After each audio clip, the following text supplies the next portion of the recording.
ಇದು ಹುಡುಗಿರಲ್ಲಿ ಈ ಪ್ರಾಬ್ಲಮ್ ಜಾಸ್ತಿ ಇರುತ್ತೆ, ಹುಡುಗರಲ್ಲಿ ಜಾಸ್ತಿ ಇರುತ್ತೆ, ಆ ಥರ ಹೇಳೋದಕ್ಕಾಗುತ್ತಾ? ಯಾವ ಹುಡುಗಿಗೆ 12 ಇಯರ್ಸ್ 13 ಇಯರ್ಸ್ ಆದಮೇಲೆ ಬೆಡ್ ವೆಟ್ಟಿಂಗ್ ಇದ್ರೆ ಏನರ್ಥ, ಇದು ಫಸ್ಟ್ ಇದು ಮೆಡಿಸಿನ್ ಟ್ರೀಟ್ಮೆಂಟ್ ಇದೆ. ಫುಲ್ ಬೆಡ್ ಶೀಟ್ ರೆಡ್ ಬರುತ್ತೆ and that is very very fearful for them and social pressure ಇರುತ್ತೆ ಅದರಲ್ಲಿ. I see them and they CRY my uncle help, right, we need help. ಅದು periods ಬರೆಯೋ ತನಕ common ಇರುತ್ತೆ, periods ಬಂದರೆ ತಕ್ಷಣ settle ಆಗುತ್ತೆ. ಬಟ್ ಇದು ಕಾಯ ಪೀರಿಯಡ್ ಸಂಬಂಧಿ ಏನಿಲ್ಲ. ಒಂದು ನಮ್ದು ಕರ್ನಾಟಕಗೆ ಸಬ್ ಜೂನಿಯರ್ ಲೆವೆಲ್ ಸ್ವಿಮ್ಮರ್ ಇತ್ತು, ಅವ್ರಿಗೆ ಭಾಳ ಟೆನ್ಷನ್ ಇತ್ತು. ಬಿಕಾಸ್ ಇದು ಔಟ್ ಆಫ್ ಬ್ಯಾಂಗ್ಳೂರ್ ಸ್ವಿಮ್ಮಿಂಗ್ ಕ್ಯಾಂಪಿಗೆ ಹೆಂಗೆ ಹೋಗಬೇಕು, they may go to engineering college, medical college, ಅವ್ರೇನಾದರೂ ಪ್ರೊಫೆಷ್ನಲ್ ಕೋರ್ಸ್, ಪೈಲಟ್ ಟ್ರೈನಿಂಗ್, ಏನೇನು training. So it is very very difficult. Mistake ಇದೆ ನಮ್ಮ ಸೊಸೈಟಿಗೆ. ಕೆಲವು ಫ್ಯಾಮಿಲೀಸಿಗೆ ಇದು ಫೀಲಿಂಗ್ ಇರುತ್ತೆ, ಓಕೆ ಇದು ಗರ್ಲ್ ಚೈಲ್ಡ್ ಇದೆ, ನಮ್ಮ we should wait for the periods. ನಮ್ದು ಟಾಟಾಯ್ಸ್ ಆ್ಯಂಡ್ ರ್ಯಾಬಿಟ್ ಥರ ಇದೆ. We are just increasing the storage capacity. This is a scientific problem. That is why we need to talk about.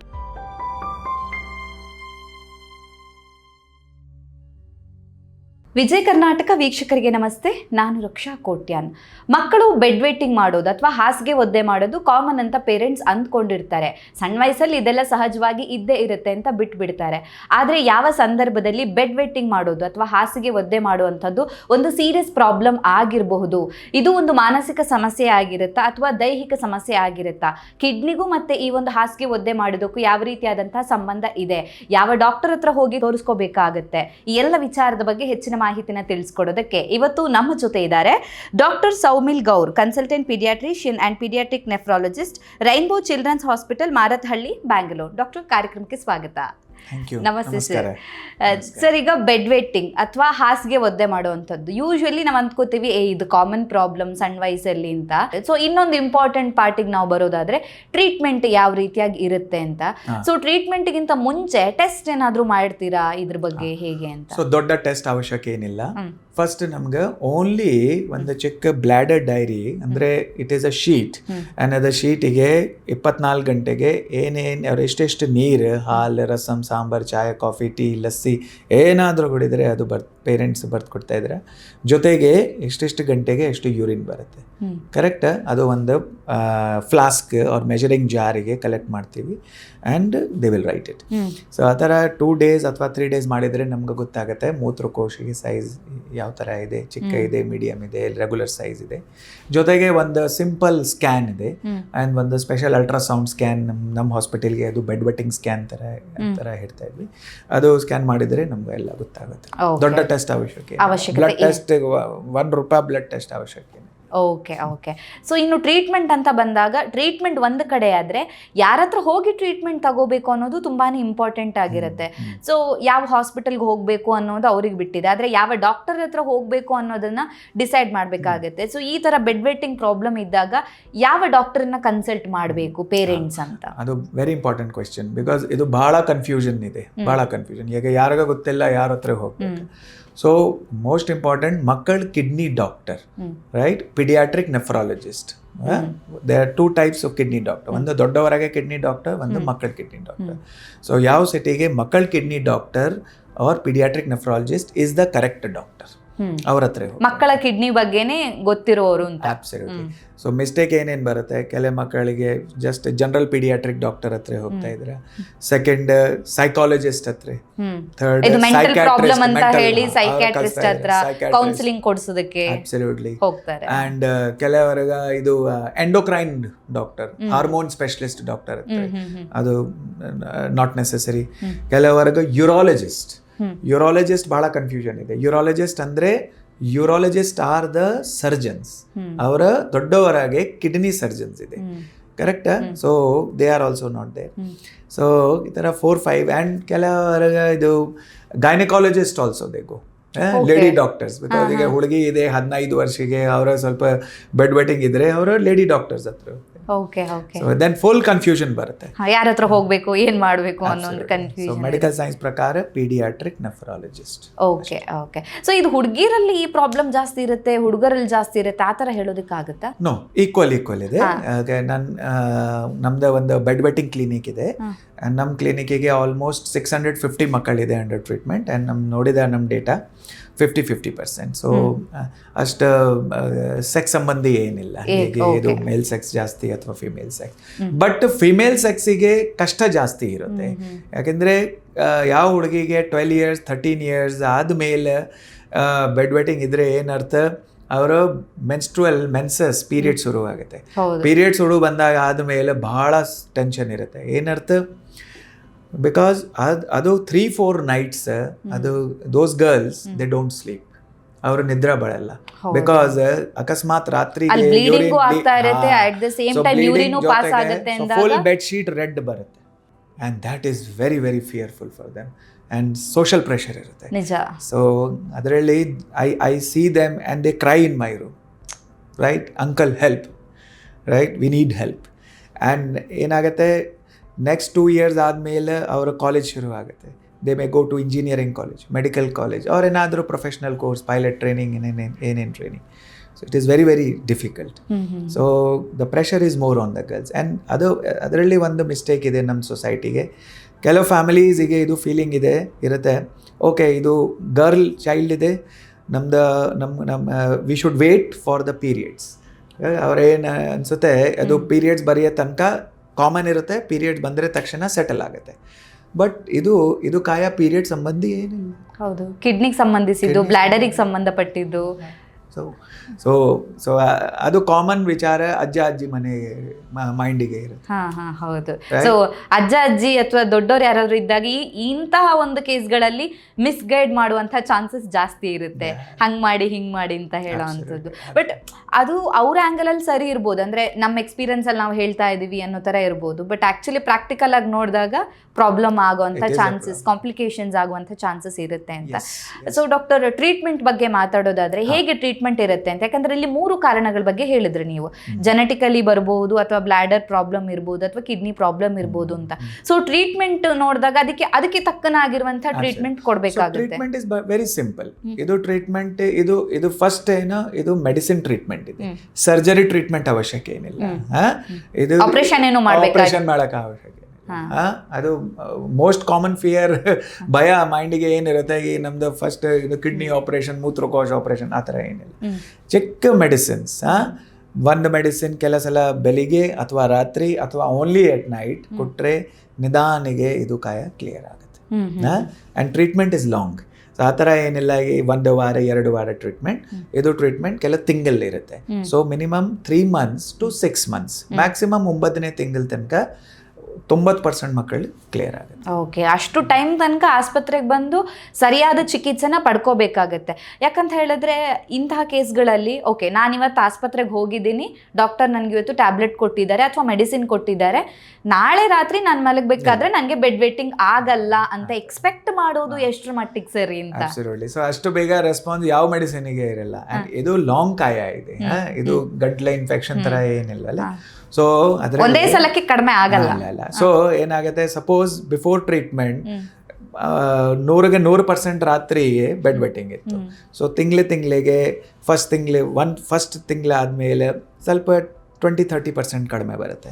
ಆದ್ಮೇಲೆ 3ನೇ ತಿಂಗಳಿಗೆ 50% ಕಡಿಮೆ ಬರುತ್ತೆ. ಆದ್ಮೇಲೆ 70% ಹಂಗೆ ಕ್ಲಿಯರ್ ಆಗುತ್ತೆ. So slowly but slow and study. ಇದು ನಮ್ದು ಟಾಟಾಯ್ಸ್ ಆ್ಯಂಡ್ ರ್ಯಾಬಿಟ್ ಥರ ಇದೆ. Correct. So we treat like tortoise but we win the race. Correct, we win the race. ಮೊಲ ಮತ್ತು ಆಮೆಯ ಕಥೆ. ಓಕೆ. ಸೊ ಹಾಗಿದ್ರೆ ಈಗ ಬ್ಲಾಡರ್ ಸಣ್ಣದಾಗಿರುತ್ತೆ, ಮೂತ್ರಕೋಶ ಸಣ್ಣದಾಗಿರುತ್ತೆ ಅಂತ ಹೇಳಿದ್ರಿ ಡಾಕ್ಟರ್. ಟ್ಯಾಬ್ಲೆಟ್ ಅಲ್ಲಿ ಅದು ಹೆಂಗ್ ಸರಿ ಹೋಗ್ಬಿಡುತ್ತೆ ಅನ್ನೋದೊಂದು ಕ್ವಶನ್ ಬರಬಹುದು. ಸೊ ಡಾಕ್ಟರ್ ಏನಾದ್ರು ಟ್ಯಾಬ್ಲೆಟ್ ಅಲ್ಲಿ ಸೈಜ್ ದೊಡ್ಡದು ಮಾಡ್ತಾರಾ ಅನ್ನೋ ಒಂದು ಡೌಟ್ ಬರ್ಬಹುದು. ದೊಡ್ಡ ಮಾಡ್ತಾರೆ. ಸೊ ಮೆಡಿಸಿನ್ ಕೊಟ್ಟರೆ ಆದ್ಮೇಲೆ ಬ್ಲಾಡರ್ ಸೈಜ್ ಇನ್ಕ್ರೀಸ್ ಆಗುತ್ತೆ. Okay interesting that is the beautiful thing. And ನಮ್ದು ಸೊ ಎಲ್ಲ ಮಕ್ಕಳಿಗೆ ಬಿಫೋರ್ ಟ್ರೀಟ್ಮೆಂಟ್ ಒಂದು ಸ್ಕ್ಯಾನ್ ಮಾಡಿ ಬ್ಲ್ಯಾಡರ್ ಮೂತ್ರಕೋಶ ಕೆಪಾಸಿಟಿ ನಮ್ಗೆ ನೋಡ್ತೀವಿ. ಆ್ಯಂಡ್ 6ನೇ ತಿಂಗಳು ಬಿಟ್ಟು ನೋಡ್ತೀವಿ. ಆ್ಯಂಡ್ 6ನೇ ತಿಂಗಳು ನೋಡಿ ಆದಮೇಲೆ ಎಷ್ಟು ವ್ಯತ್ಯಾಸ ಬರುತ್ತೆ. ಆ್ಯಂಡ್ ವ್ಯತ್ಯಾಸ ಮೂತ್ರ ಕೆಪಾಸಿಟಿ ಜಾಸ್ತಿ ಇದ್ದರೆ ಬೆಡ್ ವೆಟ್ಟಿಂಗ್ ಕಡಿಮೆ ಆಗುತ್ತೆ. ಸ್ಟೋರ್ ಆಗಿಬಿಡುತ್ತೆ. Absolutely. V are just increasing the storage capacity. Okay, ನಮ್ದು ಮೂತ್ರಕೋಶ ಏನು ಸ್ವಲ್ಪ ಸ್ಟೋರ್ ಟ್ಯಾಂಕ್ ಥರ ಇರುತ್ತೆ. ಸ್ಟೋರೇಜ್ ಟ್ಯಾಂಕ್ ಕೆಪಾಸಿಟಿ ಜಾಸ್ತಿ ಇದ್ರೆ ಬೆಡ್ ವೆಟ್ಟಿಂಗ್ ಇದೆ. Okay okay. ಹಾಗಾದ್ರೆ ಕಿಡ್ನಿಲಿ ಏನು ಸಮಸ್ಯೆ ಆಗಿರುತ್ತೆ ಆ ಟೈಮಲ್ಲಿ? ಹಾಂ, ಸೊ ಕಿಡ್ನಿಗೆ ಏನಾಗುತ್ತೆ, ಇದು as I told kidney will make more urine. So ನಮ್ದು ಕಿಡ್ನಿಗೆ ಒಂದು ಮಾಲಿಕ್ಯೂಲ್ ಇರುತ್ತೆ, ಅದು ನಮ್ದು ಡೆಸ್ಮೋಪ್ರೆಸಿನ್ ಥರ ಇರುತ್ತೆ. ಕೆಲ ಮಕ್ಕಳಿಗೆ ಡೆಸ್ಮೋಪ್ರೆಸಿನ್ ಲೆವೆಲ್ ಕಡಿಮೆ ಇದ್ರೆ ಬೆಡ್ ವೆಟ್ಟಿಂಗ್ ಜಾಸ್ತಿ ಇರುತ್ತೆ. ಸೊ ಅದು ನಮ್ಗೆ ಡೆಸ್ಮೋಪ್ರೆಸಿನ್ ರಿಪ್ಲೇಸ್ ಮಾಡಿದರೆ ಇದು ಇಂಪ್ರೂವ್ಮೆಂಟ್ ಆಗುತ್ತೆ. Okay okay. ಸೊ ಟ್ರೀಟ್ಮೆಂಟ್ನ ಜೊತೆಗೆ ಡಾಕ್ಟರ್ ಪೇರೆಂಟ್ಸ್ ಮನೆಯಲ್ಲಿ ಯಾವೆಲ್ಲ ವಿಚಾರಗಳ ಬಗ್ಗೆ ಫಾಲೋ ಅಪ್ ಮಾಡಬೇಕಾಗತ್ತೆ, ಹೇಗೆ ಕೇರ್ ತಗೋಬೇಕು ಅಂತ?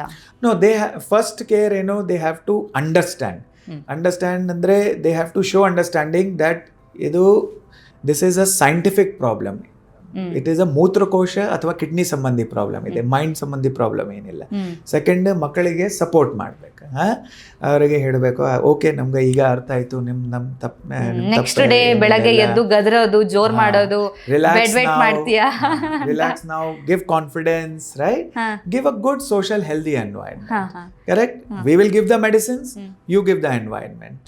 And that support will itself help. Okay. So bed wet ಮಾಡ್ತೀಯಾ, ನಿನ್ನ ಫ್ರೆಂಡ್ಸ್ ಜೊತೆ ಹೇಳ್ತೀನಿ ಹಂಗೆ ಅಂತ ಹೇಳೋದು ಲೈಕ್ ಮೆಂಟಲಿ ಅವ್ರನ್ನ ಡೌನ್ ಮಾಡೋ ಥರ ಆಗುತ್ತೆ. ಸೊ ಆ ಟೈಮಲ್ಲಿ ಮನೆಯಲ್ಲಿ ಪೇರೆಂಟ್ಸ್ ಆಗಿರ್ಬೋದು, ಗ್ರ್ಯಾಂಡ್ ಪೇರೆಂಟ್ಸ್ ಆಗಿರ್ಬೋದು, ಸಪೋರ್ಟ್ ಮಾಡಬೇಕು, ಪ್ರಾಪರ್ ಟ್ರೀಟ್ಮೆಂಟ್ ಅನ್ನ ತಗೋಬೇಕು. And they should participate in treatment. ಹಾಂ ಓಕೆ. ಸೊ ನೀವು ಹೇಳಿದ್ರೆ ಡಾಕ್ಟರ್ 6 ವರ್ಷದ ಮೇಲ್ಪಟ್ಟು ಕೂಡ ಅವ್ರು ಬೆಡ್ ವೆಟ್ಟಿಂಗ್ ಮಾಡಿದಾಗ ಅದ್ರ ಬಗ್ಗೆ ನಾವು ಸೀರಿಯಸ್ ಆಗಿ ಯೋಚನೆ ಮಾಡಬೇಕು, ಕೇರ್ ಮಾಡಬೇಕು, ಟ್ರೀಟ್ಮೆಂಟ್ ತಗೋಬೇಕು ಅಂತ. ಸೊ ಹಾಗಿದ್ರೆ ನಿಮ್ಮ ಎಕ್ಸ್ಪೀರಿಯನ್ಸಲ್ಲಿ ನೀವು ನೋಡಿರೋ ಹಾಗೆ ಹೈಯೆಸ್ಟ್ ಏಜ್ ಅಥವಾ ಇಂಥ ಏಜ್ವರೆಗೂ ಕೂಡ ನನ್ನ ಹತ್ರ ಇಂಥ ಕೇಸ್ಗಳು ಬಂದಿದ್ದಾವೆ ಅಂದ್ರೆ 15 ವರ್ಷ, 16 ವರ್ಷ, 17 years. Okay, 17 ವರ್ಷದಲ್ಲೂ 17 years. I mean last week ನನ್ನ ಹತ್ರ 3 girls came to me, 3 ಹುಡುಗಿ, and 16-17 years. ಓಕೆ, 16-17 ವರ್ಷ. And one girl came from Dhaka, Bangladesh. Correct. And ಬಾಂಗ್ಲಾದೇಶಿಗೆ ಅದು very sad that they gave the child antidepressants. So depression medicine ಕೊಟ್ಟಿದ್ದ, mental problem ಇರ್ಬೋದು ಅಂತ ಹೇಳ್ಬಿಟ್ಟು. ಓಕೆ. ಸೊ ಆದ್ಮೇಲೆ ನಾನೆಲ್ಲ ಸ್ಟಾಪ್ ಮಾಡಿದೆ. ಆ್ಯಂಡ್ 3-4 years ಬ್ಯಾಕ್ 2-3 ಗರ್ಲ್ಸ್ ಇತ್ತು. ಒಂದು ನಮ್ದು ಕರ್ನಾಟಕಗೆ ಸಬ್ ಜೂನಿಯರ್ ಲೆವೆಲ್ ಸ್ವಿಮ್ಮರ್ ಇತ್ತು. ಓಕೆ. ಆ್ಯಂಡ್ ಅವ್ರಿಗೆ ಭಾಳ ಟೆನ್ಷನ್ ಇತ್ತು, ಬಿಕಾಸ್ ಇದು ಔಟ್ ಆಫ್ ಬ್ಯಾಂಗ್ಳೂರ್ ಸ್ವಿಮ್ಮಿಂಗ್ ಕ್ಯಾಂಪಿಗೆ ಹೆಂಗೆ ಹೋಗ್ಬೇಕು, ನೈಟ್ ಟೈಮಲ್ಲಿ ಸ್ಟೇ ಮಾಡ್ಬೇಕಾದ್ರೆ ಕಷ್ಟ ಆಗುತ್ತೆ. ಈಗ ಅವರ ಟ್ರೀಟ್ಮೆಂಟ್ ಕಂಪ್ಲೀಟ್ ಸಕ್ಸಸ್ಫುಲ್ ಇದೆ, she is fine. So I have 17 years, 16 years. Okay. So 17-18 ವರ್ಷ ತನಕನೂ ಈ ರೀತಿ ಸಮಸ್ಯೆ ಇರುತ್ತೆ. ಬಟ್ ಹಾನೆಸ್ಟ್ಲಿ ಹೇಳಬೇಕು ಅಂತ ಹೇಳಿದ್ರೆ ನನಗೆ ಗೊತ್ತಿರಲಿಲ್ಲ ಲೈಕ್ ಅಷ್ಟು ವರ್ಷ ತನಕನೂ ಬೆಡ್ ವೆಟ್ಟಿಂಗ್ ಸಮಸ್ಯೆಯನ್ನು ಎದುರಿಸ್ತಾ ಇದ್ದಾರೆ ಅಂತ. ಲೈಕ್ ನಾವು ಯೂಶಲಿ ಅಂದ್ಕೊಳ್ಳೋದು 4-5 ವರ್ಷದಲ್ಲಿ ಈ ಥರ ಕಾಮನ್ ಆಗಿ ಇದ್ದೇ ಇರುತ್ತೆ, ಯಾಕಂದರೆ ನಾವು ನಮ್ಮ ರಿಲೇಟಿವ್ಸಲ್ಲಿ ನೋಡಿರ್ತೀವಿ ಬೆಡ್ ವೆಟ್ಟಿಂಗ್ ಮಾಡ್ಕೋತಾರೆ ಮಕ್ಕಳು ಅಂತ. ಆದರೆ ಇಷ್ಟು ಏಜ್ ತನಕನೂ ಈ ಸಮಸ್ಯೆ ಇರುತ್ತೆ ಅನ್ನೋದು ಲೈಕ್ ನೀವು ನೋಡಿರ್ತೀರ ಇಂಥ ಕೇಸ್ಗಳನ್ನೆಲ್ಲ. So common. Okay okay okay. And they are very sad actually. ಭಾಳ ಮೈಂಡ್ ಪ್ರೆಷರಿಗೆ ಇರುತ್ತೆ, because next year they have to go for college. ಹೌದು, 18+ ಆಯ್ತು ಅಂತ ಹೇಳಿದ್ರೆ ಮತ್ತೆ ಅವ್ರು ವೋಟ್ ಹಾಕೋದಕ್ಕೂ ಎಲಿಜಿಬಲ್ ಆಗಿರ್ತಾರೆ. ಸೊ ಆ ಏಜ್ ಬರೋ ತನಕನೂ ಪ್ರಾಬ್ಲಮ್ ಇರುತ್ತೆ ಅಂದಾಗ ಕಷ್ಟ ಅಲ್ವಾ? ನಿಜ. Silent suffering. ಯಾರ ಹತ್ರನೂ ಹೇಳ್ಕೊಳ್ಳೋದಕ್ಕಾಗೋದಿಲ್ಲ. ಹೇಳ್ಕೊಂಡ್ರೆ ಅವ್ರು ನನ್ನ ಬಗ್ಗೆ ಏನ್ ಅಂದ್ಕೋತಾರೋ ಅನ್ನುವಂತ ಯೋಚನೆ. You will be judged, right? So ಆಡ್ಕೋತಾರೆ, ಯಾರಿಗೂ ಹೇಳಲ್ಲ. ಅಂಡ್ ಸೈಲೆಂಟ್ ಸಫರಿಂಗ್ ಇರುತ್ತೆ ಅವ್ರ mind. So that is why we need to talk about it. And ಇದು ಕಾಯಾಗೆ ಸ್ವಲ್ಪ ಮಿಸ್ಟೇಕ್ ಥರ ಕಾಯ ವಿಚಾರ ಮಾಡೋಕ್ಕೆ ಅವಶ್ಯಕ ಏನಿಲ್ಲ. ಇದು ಮೆಡಿಕಲ್ ಕಾಯ, ಇದೆ ಬಯಾಲಜಿಕಲ್ ಪ್ರಾಬ್ಲಮ್ ಇರೋದ್ರಿಂದ ಆ ಥರ ಆಗುತ್ತೆ ಅಂತ. Treat and finish it off. Okay. Diet ಅಲ್ಲಿ ಏನಾದರೂ ಚೇಂಜ್ ಮಾಡಬೇಕು ಅಂತ ಇದೆಯಾ? No special diet. Normal idli, dosa, sambar, chapati ಎಲ್ಲ ಫುಡ್, ನಾನ್ ವೆಜ್ ಎಲ್ಲ ಕೊಡಿ. ಬಟ್ ಎಸ್, ಆಫ್ಟರ್ 8 o'clock ರಾತ್ರಿಗೆ ಸ್ವಲ್ಪ ನೀರು, ಹಾಲು, ಜ್ಯೂಸ್ ಎಲ್ಲ ಕಂಟ್ರೋಲ್ ಮಾಡ್ಕೊಳ್ಳಿ. ಓಕೆ. ಆದಷ್ಟು ಬೇಗ ನೈಟ್ ಟೈಮ್ ಅಲ್ಲಿ ಬೇಗ ಊಟ Yes, ಮಾಡೋದು yes, ಬೆಸ್ಟ್ yes. ಅಂತ. Early dinner, ಇಂಥದ್ದೇ food. ಆಹಾರ ತಿನ್ಬೇಕು ಅಂತ ಏನು ಇಲ್ಲ. No connection. ಯಾಕಂತ ಹೇಳಿದ್ರೆ ನೀವು ಕಿಡ್ನಿ ಸಮಸ್ಯೆನೂ ಇರ್ಬೋದು ಅಂತ ಹೇಳಿದಾಗ No, but ಇದು- ಲೈಕ್ ಕಿಡ್ನಿ ಅಂತ ಬಂದಾಗ ವರಿ ಮಾಡ್ತಾರೆ, No, like no, blood filter ಮಾಡುತ್ತೆ ಅದು ಆ ಅದು ಥರ. ಕಿಡ್ನಿ ಅದು ಇದು ಕಾಯಾಗಿ ಕಿಡ್ನಿ ಡ್ಯಾಮೇಜ್ ಏನಿಲ್ಲ ಅಲ್ಲಿ, ಹಾ ಹಾ ಜಸ್ಟ್ ಕಿಡ್ನಿ ಯೂರಿನ್ ರಾತ್ರಿಗೆ ಜಾಸ್ತಿ ಡೆವಲಪ್ ಮಾಡ್ತಾರೆ ಹಾ ಹಾ ಹಾ ಅಷ್ಟೇ. So no connection with food. Doctor, ಈಗ ಟ್ರೀಟ್ಮೆಂಟ್ ಅಂತ ಬಂದಾಗ ಯಾವ ಡಾಕ್ಟರ್ ಹತ್ರ ಹೋಗ್ಬೇಕು ಅಂದ್ರೆ ಯಾವ ಡಾಕ್ಟರ್ನ ಕನ್ಸಲ್ಟ್ ಮಾಡಬೇಕು ಅಂತ ಹೇಳಿದ್ರಿ, ಆದ್ರೆ ಅಲ್ಲಿ ಇರುವಂತ ಫೆಸಿಲಿಟಿ ಬಗ್ಗೆನೂ ನಾವು ಮಾತಾಡ್ಬೇಕಾಗತ್ತೆ. ಸೊ ಬೆಡ್ ವೆಟ್ಟಿಂಗ್ ಕ್ಲಿನಿಕ್ ಅಂತಾನೆ ಇರುತ್ತಾ? ಸೊ ಈಗ ಇಡೀ ಸ್ಟೇಟ್ ಅಲ್ಲಿ 1-2 ಈ ತರ ಬೆಡ್ ವೆಟ್ಟಿಂಗ್ ಕ್ಲಿನಿಕ್ ಇದ್ದಾಗ ಅಲ್ಲಿಗೆ ಹೋಗ್ಬೇಕು ಅನ್ನೋದು ಗೊತ್ತಿರಲ್ಲ, ಎಲ್ಲಿರುತ್ತೆ ಅನ್ನೋದು ಗೊತ್ತಿರಲ್ಲ. ಸೊ ಫೆಸಿಲಿಟಿ ಬಗ್ಗೆ ಮಾತಾಡೋದಾದ್ರೆ. ಸೊ ಬಿಕಾಸ್ ಅವೇರ್ನೆಸ್ ತುಂಬ ಕಡಿಮೆ ಇದೆ ಇದು ಪ್ರಾಬ್ಲಮ್ ಇದೆ. ಸೊ ಅದರ ಬಗ್ಗೆ 2018ಗೆ ನಮ್ಮದು ಒಂದು ಬೆಡ್ ವೆಟ್ಟಿಂಗ್ ಕ್ಲಿನಿಕ್ ಶುರು ಮಾಡಿದೆ. ಆ್ಯಂಡ್ ಸ್ಟಾರ್ಟಿಂಗ್ ಫಸ್ಟ್ ವರ್ಷಿಗೆ ಅಷ್ಟು ಅವೇರ್ನೆಸ್ ಏನಿಲ್ಲ, ಆ್ಯಂಡ್ ಜಸ್ಟ್ ಫ್ಯೂ ಪೇಷಂಟ್ಸ್ ಇತ್ತು. ಈಗ ಮೆಲ್ಲೆ ಸ್ವಲ್ಪ ಅವೇರ್ನೆಸ್ ಸ್ಪ್ರೆಡ್ ಆಯಿತು. ಈಗ ನಮ್ಮ ಹತ್ರ ಸ್ವಲ್ಪ 650 ಪೇಷಂಟ್ಸ್ ಇದೆ ಅಂಡರ್ ಟ್ರೀಟ್ಮೆಂಟ್, ಆ್ಯಂಡ್ ಭಾಳ ಸ್ಯಾಟಿಸ್ಫ್ಯಾಕ್ಷನ್ ಇದೆ ನಮಗೆ. ಆ್ಯಂಡ್ ಈ ಥರ bed wetting clinic is a dedicated place. ಅಂದರೆ ಅಲ್ಲಿ ರೆಕಾರ್ಡ್ಸ್ ಇರುತ್ತೆ, ಮಕ್ಕಳಿಗೆ ಪ್ರೋಗ್ರೆಸ್ ಚಾರ್ಟ್ಸ್ ಇರುತ್ತೆ. ಹೋದ ತಿಂಗಳು ಎಷ್ಟು % ಬೆಡ್ ವೆಟ್ಟಿಂಗ್ ಇತ್ತು, ಈ ತಿಂಗಳಿಗೆ ಎಷ್ಟು % ಬೆಡ್ ವೆಟ್ಟಿಂಗ್ ಇತ್ತು, ಹೋದ ತಿಂಗಳು ನಿಮ್ಮ ಮೂತ್ರಕೋಶ ಕೆಪಾಸಿಟಿ ಇಷ್ಟಿತ್ತು, ಈಗ ಮೂತ್ರಕೋಶ ಕೆಪಾಸಿಟಿ ಎಷ್ಟು ಡೆವಲಪ್ ಆಯಿತು, ಆ ಥರ ರೆಕಾರ್ಡ್ಸ್ ಯೂಸ್ ಮಾಡಿದರೆ ನಮಗೆ ಎಲ್ಲ ಮಕ್ಕಳಿಗೆ ಪೂರ್ತಿ ಫೋಕಸ್ ಮಾಡಿ ಆಗುತ್ತೆ. ಆ್ಯಂಡ್ ಈ ಥರ ಫೋಕಸ್ ಮಾಡಿದರೆ ಇಂಪ್ರೂವ್ಮೆಂಟ್ ಬೇಗ ಬರುತ್ತೆ. ಆ್ಯಂಡ್ ಕೋಆರ್ಡಿನೇಟೆಡ್ ಟ್ರೀಟ್ಮೆಂಟ್ ಭಾಳ ಅವಶ್ಯಕ ಇರುತ್ತೆ. So bed wetting clinic is important. And ನನ್ನ ಪ್ರಕಾರ ಪೂರ್ತಿ ಕರ್ನಾಟಕ ರಾಜ್ಯಗೆ ಎಲ್ಲ ಬಿಟ್ವೀನ್ 2 and 3 ಡಿಸ್ಟ್ರಿಕ್ಟ್ಸಿಗೆ ಒಂದು ಬೆಡ್ ವೆಟ್ಟಿಂಗ್ ಕ್ಲಿನಿಕ್ ಅವಶ್ಯಕ ಇರುತ್ತೆ. ಬಟ್ ಅಷ್ಟು ಅವೇರ್ನೆಸ್ ಏನಿಲ್ಲ. ಆ್ಯಂಡ್ ಈಗ ನಮ್ಮದು ಪೂರ್ತಿ ಕರ್ನಾಟಕ ರಾಜ್ಯಕ್ಕೆ ನಮ್ಮದು only single bed wetting clinic ಇದೆ ನಮ್ಮ ಹಾಸ್ಪಿಟ್ಲಿಗೆ. ಆ್ಯಂಡ್ ಆ ಥರ ಒಂದು ಮಂಗಳೂರಿಗೆ ಅವಶ್ಯಕ ಇದೆ, ಆ ಥರ ಒಂದು ಬೆಳಗಾವಿಗೆ ಅವಶ್ಯಕ ಇರುತ್ತೆ. ಸೊ ಈ ಥರ ಪೂರ್ತಿ ಸ್ಟೇಟಿಗೆ ಮಿನಿಮಮ್ 5-6 ಬೆಡ್ ವೆಟ್ಟಿಂಗ್ ಕ್ಲಿನಿಕ್ ಇದ್ದರೆ ಮಕ್ಕಳು ಕವರ್ ಆಗುತ್ತೆ, and they will get benefit. ಆ ಥರ ನನ್ನ ಸಜೆಷನ್. ಓಕೆ, ಮೆಡಿಕಲ್ ಫೀಲ್ಡ್ ಅಲ್ಲಿ ಇರೋರಿಗೆ ಇದ್ರ ಬಗ್ಗೆ ಗೊತ್ತಿದೆ ಅಂತ ಅನ್ಸುತ್ತಾ, ಅವೇರ್ನೆಸ್ ಇದೆ ಅಂತ ಅನ್ಸುತ್ತಾ? ನಿಮ್ಮ ಎಕ್ಸ್ಪೀರಿಯನ್ಸ್ ಅಲ್ಲಿ ನೀವು ಇದೊಂದು ಮರೆಯಲಾಗದೇ ಇರೋಂಥ ಘಟನೆ ಇದು, ಅಥವಾ ಒಂದು ಅನ್ಫರ್ಗೆಟಬಲ್ ಮೂಮೆಂಟ್ ಅಂತ ಹೇಳಿದ್ರೆ ಏನಾದರೂ ಇದೆಯಾ ಅಂತ? Okay, so yes, among medical fraternity also ಸ್ವಲ್ಪ ಅವೇರ್ನೆಸ್ ಕಡಿಮೆ ಇದೆ. ಆ್ಯಂಡ್ ಬಿಕಾಸ್ ನಮ್ಮದು ಹಳೆ ಕಾಲಿಗೆ ನಮ್ಮದು ಪುಸ್ತಕಿಗೆ ನಾವು it's been 20 years, 24 years rather. ಈ 24-25 ವರ್ಷ ಮೊದಲೇ ನಮ್ಮ ಪುಸ್ತಕಿಗೆ ಅಷ್ಟು ಇನ್ಫಾರ್ಮೇಷನ್ ಇರಲ್ಲ. ಈಗ ನಮ್ದು ಸ್ವಂತ ರಿಸರ್ಚ್ ಮಾಡಿ ಆದಮೇಲೆ ಆ ಥರ ಟ್ರೀಟ್ಮೆಂಟ್ ಶುರು ಮಾಡಿದೆ. ಸೊ ಅಷ್ಟು ಅವೇರ್ನೆಸ್ ಇಲ್ವಾ. ಅದರಲ್ಲಿ ಕೆಲ ಮಕ್ಕಳಿಗೆ ಸ್ವಲ್ಪ ಟ್ರೀಟ್ಮೆಂಟ್ ಕೊಡುವಾಗ ಸಮಯ ಕನ್ಫ್ಯೂಷನ್ ಇರುತ್ತೆ. ನಮ್ಮದು ಕೆಲ ಮಕ್ಕಳ ಡಾಕ್ಟರಿಗೆ ಅಷ್ಟೇ ಕನ್ಫ್ಯೂಷನ್ ಇದೆ, ಕೆಲವು ಗೈನಕಾಲಜಿಸ್ಟ್ ಕನ್ಫ್ಯೂಷನ್ ಇದೆ, ಕೆಲವು ಹಾರ್ಮೋನ್ ಡಾಕ್ಟರ್ಸಿಗೆ ಕನ್ಫ್ಯೂಷನ್ ಇದೆ. ಸೊ ಫೈನಲಿ ಅದರ ಬಗ್ಗೆ ನಾನೇನು ಶುರು ಮಾಡಿದೆ, ಸ್ಟೇಟ್ ಕಾನ್ಫರೆನ್ಸಸ್, ಮೆಡಿಕಲ್ ಕಾನ್ಫರೆನ್ಸಸ್ಸಿಗೆ ನಾನು ಹೋಗುವಾಗ ಸಮಯ ಆ ಥರ ಬೆಡ್ ವೆಟ್ಟಿಂಗ್ಗೆ ಲೆಕ್ಚರ್ ಕೊಟ್ಟರೆ ಸ್ವಲ್ಪ ಇನ್ಫಾರ್ಮೇಷನ್ ಸ್ಪ್ರೆಡ್ ಆಗುತ್ತೆ. And may be we should be more confident in treating more people. Okay doctor, ಕೊನೆಯದಾಗಿ ಏನು ಹೇಳಕ್ಕೆ ಇಷ್ಟಪಡ್ತೀರಾ ಆಡಿಯನ್ಸಿಗೆ, ಪೇರೆಂಟ್ಸಿಗೆ ನಿಮ್ಮ ಕಡೆಯಿಂದ ಗೈಡೆನ್ಸ್ ಏನು ಅಂತ? ಸೊ ಬೆಡ್ ವೆಟ್ಟಿಂಗ್ ಇಸ್ ಬಹಳ ಕಾಮನ್ ಸಮಸ್ಯೆ ಇದೆ. ಆ್ಯಂಡ್ ಇದು ಸಮಸ್ಯೆಗೆ ಮೆಡಿಕಲ್ ಸೈನ್ಸ್ ಪ್ರಕಾರ ಟ್ರೀಟ್ಮೆಂಟ್ ಅವೈಲೇಬಲ್ ಇದೆ. Don't hide it from anybody, and openly talk ಮಾಡ್ಕೊಡಿ. ಆ್ಯಂಡ್ ಮಕ್ಕಳ ಕಿಡ್ನಿ ಸ್ಪೆಷಲಿಸ್ಟ್ ಹತ್ರ ಹೋಗ್ಬೇಕು. ಯಾವ ಪಾಪುಗೆ 6 ವರ್ಷ ಆದಮೇಲೆ ಇದು ಪ್ರಾಬ್ಲಮ್ ಇದ್ದರೆ ಚಿಕಿತ್ಸೆಗೆ ಅವಶ್ಯಕ ಇರುತ್ತೆ. ಆ್ಯಂಡ್ ಇದು ಮೆಂಟಲ್ ಸಮಸ್ಯೆ ಇಲ್ವಾ, ಇದು ಸೈಕಲಾಜಿಕಲ್ ಸಮಸ್ಯೆ ಇಲ್ವಾ, ಇದು ಹಾರ್ಮೋನ್ ಸಮಸ್ಯೆ ಇಲ್ವಾ, it is very common, and we can treat them, right. And we have our one bed wetting clinic. ನಮ್ಮ ಹಾಸ್ಪಿಟಲಿಗೆ ಒಂದು ಬೆಡ್ ವೆಟ್ಟಿಂಗ್ ಕ್ಲಿನಿಕ್ ಇದೆ. ಆ್ಯಂಡ್ ನಮ್ಮದು ಇದು ಬೆಡ್ ವೆಟ್ಟಿಂಗ್ ಕ್ಲಿನಿಕ್ 2018 ವರ್ಷಕ್ಕೆ ಶುರು ಮಾಡಿದೆ. ಈಗ ಆಲ್ಮೋಸ್ಟ್ 650 ಮಕ್ಕಳಿದೆ under treatment, and very satisfying. We are very happy actually. ತುಂಬ ಮಕ್ಕಳಿಗೆ ಟ್ರೀಟ್ ಮಾಡಿದ್ದೀರಾ ನೀವು. So thank you so much doctor. ನಮ್ಮ ಇವತ್ತಿನ ಕಾರ್ಯಕ್ರಮದಲ್ಲಿ ಬೆಡ್ ವೇಟಿಂಗ್ ಅಥವಾ ಮಕ್ಕಳು ಹಾಸಿಗೆ ಒದ್ದೆ ಮಾಡೋದ್ರ ವಿಚಾರವಾಗಿ ಹೆಚ್ಚಿನ ಮಾಹಿತಿಯನ್ನು ತಿಳಿಸ್ಕೊಟ್ಟಿದ್ದೀರಾ. ಟು ಬಿ ಹಾನೆಸ್ಟ್ ಹೇಳಬೇಕು ಅಂತ ಹೇಳಿದ್ರೆ ಇದು ಈ ಥರ ಸಮಸ್ಯೆ ಇರಬಹುದು ಅನ್ನುವಂಥದ್ದು ನನಗೂ ಗೊತ್ತಿರಲಿಲ್ಲ. ಸೊ ನಮಗೂ ಒಂದು ಅವೇರ್ನೆಸ್ ಕ್ರಿಯೇಟ್ ಮಾಡ್ದಂಗೆ ಆಯಿತು. ಸೊ ಆಡಿಯನ್ಸಿಗೂ ಸ್ಪೆಷಲಿ ಪೇರೆಂಟ್ಸಿಗೆ ಈ ವಿಚಾರ ಗೊತ್ತಿರಬೇಕಾಗುತ್ತೆ. ಯಾಕಂತ ಹೇಳಿದ್ರೆ ಮಕ್ಕಳಿಗೆ ಏನು ಮಾಡೋದಕ್ಕಾಗೋದಿಲ್ಲ, ಬಟ್ ಪೇರೆಂಟ್ಸ್ ಮಕ್ಕಳನ್ನು ಹಾಸ್ಪಿಟಲ್ ಕರ್ಕೊಂಡು ಹೋಗಬೇಕು, ಸರಿಯಾದ ಸಮಯಕ್ಕೆ ಚಿಕಿತ್ಸೆಯನ್ನು ಕೊಡಿಸ್ಬೇಕು, ಅವ್ರನ್ನ ಇನ್ನೂ ಸ್ಟ್ರಾಂಗ್ ಮಾಡಬೇಕು, ಭಯ ಪಡಬೇಡ ಏನೂ ಆಗಲ್ಲ ಅಂತ ಹೇಳಬೇಕು. ಯಾಕಂತ ಹೇಳಿದ್ರೆ ಮುಂದೆ ಅವ್ರದ್ದು ಗ್ರೋತ್ ಆಗಬೇಕು ಅಂತ ಹೇಳಿದ್ರೆ ಇವೆಲ್ಲವೂ ಕೂಡ ತುಂಬಾ ಮುಖ್ಯ ಆಗುತ್ತೆ. ಸೊ ಯಾವೆಲ್ಲ ಕಾರಣಗಳಿದ್ದಾವೆ, ಚಿಕಿತ್ಸೆ ಯಾವ ರೀತಿಯಾಗಿರುತ್ತೆ, ಹೇಗೆ ಕೇರ್ ತಗೋಬೇಕು, ಎಲ್ಲ ವಿಚಾರದ ಬಗ್ಗೆ ಒಂದು ಒಳ್ಳೆ ಇನ್ಫಾರ್ಮೇಷನನ್ನು ಕೊಟ್ಟಿದ್ದೀರಾ. Thank you sir, thank you so much. Thank you so much. ನಮ್ಮ ಇವತ್ತಿನ ಕಾರ್ಯಕ್ರಮದಲ್ಲಿ ಬೆಡ್ ವೇಟಿಂಗ್ ವಿಚಾರಕ್ಕೆ ಸಂಬಂಧಪಟ್ಟ ಹಾಗೆ ಡಾಕ್ಟರ್ ನಮಗೆ ಹೆಚ್ಚಿನ ಮಾಹಿತಿಯನ್ನು ತಿಳಿಸ್ಕೊಟ್ಟಿದ್ದಾರೆ. ಆರೋಗ್ಯಕ್ಕೆ ಸಂಬಂಧಿಸಿದಂಥ ಹೆಚ್ಚಿನ ವಿಡಿಯೋಗಳನ್ನು ನಮ್ಮ ವಿಜಯ ಕರ್ನಾಟಕ ಹೆಲ್ತ್ ಪೇಜ್ನಲ್ಲಿ ನೀವು ನೋಡಬಹುದು.